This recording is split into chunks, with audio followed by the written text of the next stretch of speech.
Of Washington, where Barack Obama has signed a new bill. It allows further U.S. sanctions against Russia, as well as the provision of lethal aid to Ukraine. Let's cross live now to Washington, where we can speak to our correspondent, Gayane Chechikyan. Gayane, I know there's been a lot of confusion around this bill, not only about what it entitles the president to do, but also whether or not it was actually signed previously or until now. Well, it is signed.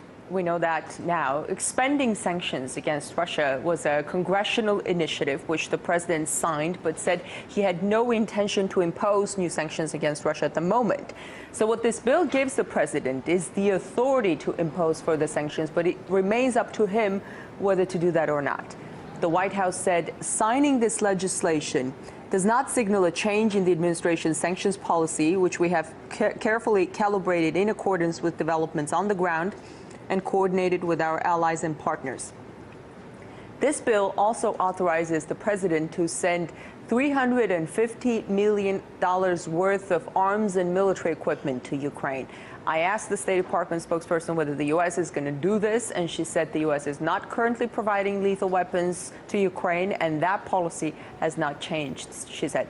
So President Obama may never actually use the powers that the bill gives him, but the sanctions that the Obama administration had already imposed on Russia are quite extensive. Under those, some of Russia's largest banks and firms are not allowed to borrow money in the West for more than 30 days. They also banned certain exports to Russian defense and energy firms. In a statement this Thursday, President Obama said we remain prepared to roll back sanctions should Russia take the necessary steps, end of quote.